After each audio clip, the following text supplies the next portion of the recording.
Welcome to Microsoft Technical Tutorials. In this video, we are going to see how Intersect functionality will work in SQL Server. Further, I have created two tables, HR employees and admin employees.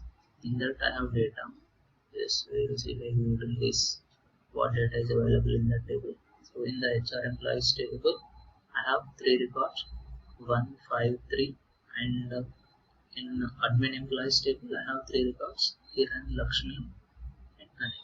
So in first table I have three records, in second table I have three records. Now I will perform intersect operation on top of ID on these two tables. Now we will see what results that we will get. You see here only one is coming, and now we will see what data is available in this table.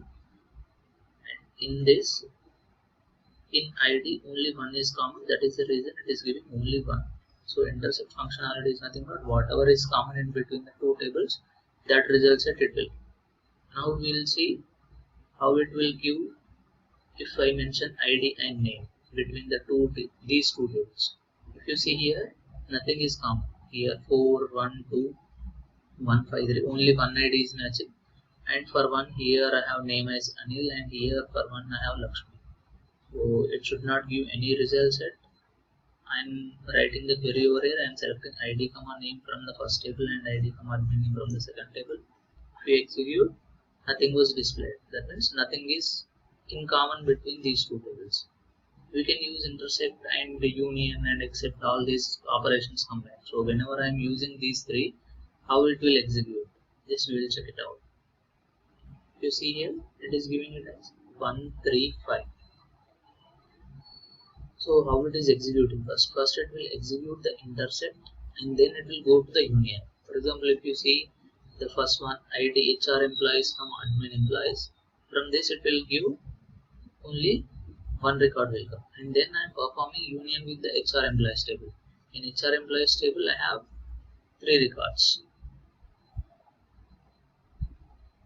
I will execute this. So 1, 5, 3 are there, and at the end you should get the result as 1, 5, 3. First intersect and then union it will perform 1, 3, 5 here.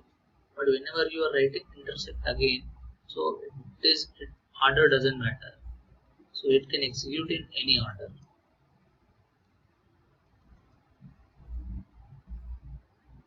You see here only one is common because in between those only one is in common. Instead of writing over the table name over here, you can mention anything like select 5 or something like that, and then you can union it with I'm writing some select 4. So at that time what will happen? It will perform all the operations. Basically intersect will operate between two result sets. It's not like only table name you need to mention over there. Whatever the result set is available, you can perform operation on top of that. And one more thing here, you can see the name of the column name, it has given it as ID. So whatever the name you have mentioned for the columns in the first select statement, those will be taken as a column name for the entire result set. If you want to change it, here you have to alias it. So I'm making ID as employee ID. So now we'll get column name as employee ID instead of ID over there. I will execute this. Incorrect syntax here. So here from is not identified. That's the reason we got the error. If you see employee ID we got as a column name. In this way, you can rename the column name also.